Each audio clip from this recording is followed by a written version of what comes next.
Hello student. तो आज हम आपके बीच ट्रिगोनोमेट्री एनसीईआरटी के उसी क्लास को कंटिन्यू करते हुए आज हम क्वेश्चन नंबर 6 पे आज पहुंचे हैं। तो क्वेश्चन नंबर 6 के क्वेश्चन को पढ़ेंगे और हम उसके बेसिक्स को जानते हुए फिर हम उसके सॉल्यूशन की तरफ बढ़ेंगे।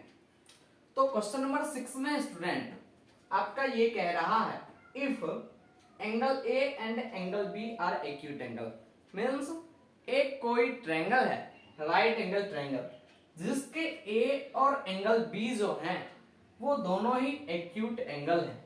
और कह रहा है आगे, सच दैट यदि उसी राइट एंगल ट्रायंगल के cos A और cos B के साइड्स के रेशियो जो है वो यदि इक्वल हो तो कह रहा है so that angle A equal to B, angle B। तो आपको ये दिखाना है कि एंगल A और एंगल B जो होंगे वो दोनों आपस में इक्वल ही होंगे।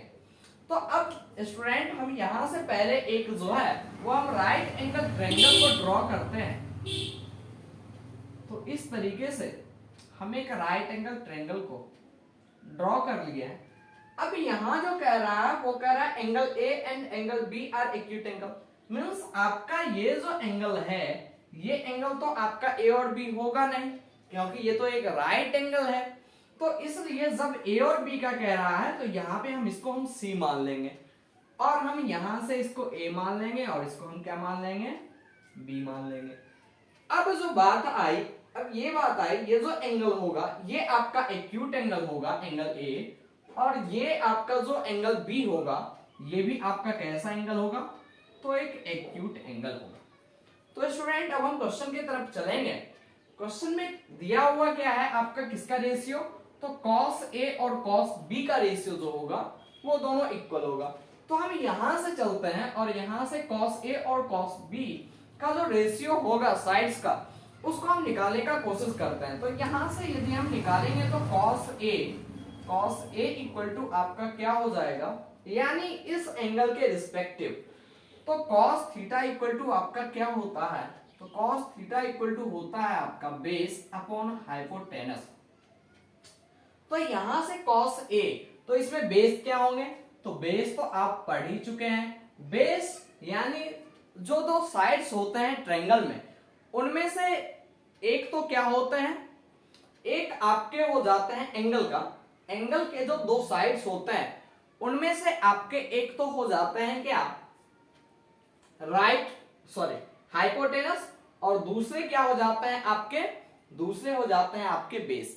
और ये बात को ध्यान रखिएगा फ्रेंड्स, ये जो एंगल वो राइट एंगल को छोड़ के होता है, बचे जो दो एंगल होते हैं उनका, और उन्हीं के ऊपर तो रेशियो निकाले जाते हैं। बचे हुए जो दो एंगल होते हैं ट्रायंगल के, क्योंकि एक तो आपका दिया हुआ ही रहता है ये राइट एंगल है, तो बचे हुए एंगल में आते हैं एंगल ए और एंगल बी। अब ये जो दोनों एंगल बने होंगे यदि हम उसी एंगल के रिस्पेक्टिव चलेंगे तो उस एंगल के रिस्पेक्टिव चलने के बाद उससे जो एक साइड जुड़ा हुआ होगा वो तो आपका हाइपोटेनस होगा, जो कि दोनों में से किसी भी एंगल से चलेंगे तो दोनों सेम ही होंगे। और उसके बाद दूसरा जो एक जुड़ा हुआ साइड होगा उस एंगल से वो आपका क्या हो जाएगा, वो आपका बेस होगा। तो यहां से ये जो दो साइड जुड़े हुए हैं एंगल ए के रिस्पेक्टिव, तो ये जो एक साइड हो गया बड़ा वाला ये तो हाइपोटेनस है, और दूसरा जो ये जो साइड हो गया ये आपका क्या होगा, ये आपका बेस होगा। उसी तरीके से यदि हम इस एंगल के रिस्पेक्टिव यदि हम बात करें तो इस एंगल को देखते हुए ये तो आपका बड़ा वाला साइड हाइपोटेनस हो जाएगा, और ये एंगल जो इस साइड से जो जुड़ा हुआ है तो ये एंगल आपका क्या हो जाएगा, बेस हो जाएगा। तो स्टूडेंट यहां से cos A इक्वल टू, तो A के सामने वाला साइड, तो ये तो आपका परपेंडिकुलर होता है, ये आपका बेस होता है और ये आपका हाइपोटेनस, ये किसके रिस्पेक्टिव चलेगा, तो एंगल ए के रिस्पेक्टिव। तो यहां से आपका बेस क्या आया, तो AC, तो AC, और बाय में हाइपोटेनस क्या आया, तो हाइपोटेनस आ गया आपका AB। अब दूसरे चलेंगे cos B का रेशियो, तो cos B का रेशियो से क्या हो जाएगा, तो B के रिस्पेक्टिव यदि हम चलेंगे तो ये आपके बन जाएंगे बेस, ये आपके बन जाएंगे परपेंडिकुलर और हाइपोटेनस तो यही रहेंगे। तो यहां से आपका क्या निकल जाएगा, BC बाय में AB। तो स्टूडेंट आई होप कि यहां तक की बातें आपको समझ में आ गई होंगी। तो अब हम दूसरे नेक्स्ट स्टेप की तरफ चलते हैं। अब यहां से आपका क्वेश्चन में क्या कह रहा था, कह रहा था cos A के साइड के जो रेशियो हैं वो cos B के साइड के रेशियो के इक्वल है।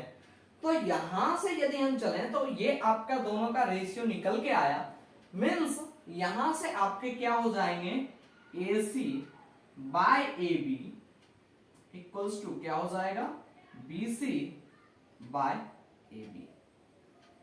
अब एक बात यहां पे ध्यान देने वाली है स्टूडेंट, जब कोई भी रेशियो होता है तो वो जो रेशियो होते हैं उसके बीच में कोई भी कॉमन फैक्टर नहीं होते हैं, या फिर कोई भी यदि कॉमन मल्टीपल हो या फिर कॉमन यदि उसके कोई भी डिवाइड हो तो वो भी क्या हो जाएंगे, वहां से कैंसिल हो जाएंगे।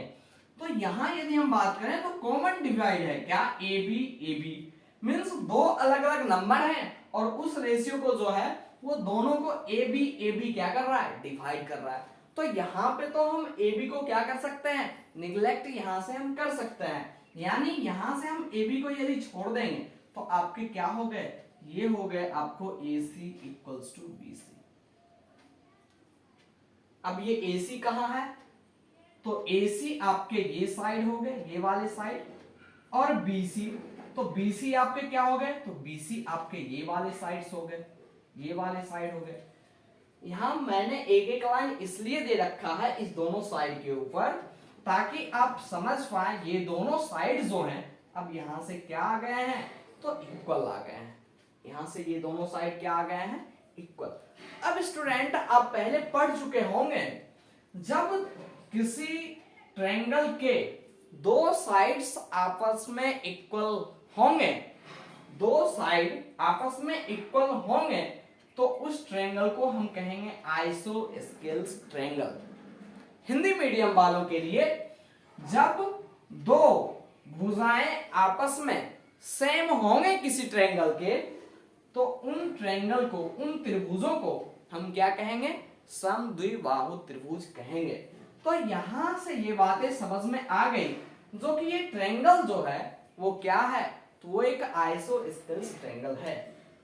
तो यहां से क्या आया था, AC इक्वल्स टू BC, इसलिए आपका क्या हो जाएगा, therefore angle A equals to क्या हो जाएगा, एंगल B। क्यों, क्योंकि यहां से angle opposite to equal sides are equal, ये है। और यही तो डिफिनीशन होते हैं किसके, तो आइसो स्केल ट्रायंगल के, आइसो स्केल ट्रायंगल के, यानी एंगल A और एंगल B ये दोनों इक्वल होंगे। क्यों इक्वल होंगे, क्योंकि एंगल के अपोजिट जो साइड हैं, एंगल के जो अपोजिट्स के साइड हैं वो दोनों ही साइड्स क्या हैं, वो दोनों ही साइड्स इक्वल हैं। तो इसलिए ये एक ट्रायंगल जो हो गया वो कौन सा ट्रायंगल हो गया, आइसोस्केल्स ट्रायंगल हो गया। तो इस तरीके से ये प्रूव्ड हो गया कि एंगल A और एंगल B दोनों ही क्या होंगे, इक्वल होंगे। तो स्टूडेंट आई होप कि आपको ये बातें समझ में आ गई होगी। तो इसलिए हम इन बातों को सोचते हुए अब हम नेक्स्ट क्वेश्चन आगे की तरफ चलेंगे। और स्टूडेंट्स आपको मैंने पहले जो फॉर्मूले बता रखे हैं उन फॉर्मूले में सिर्फ आपको रेशियोज के बारे में बताया हुआ है।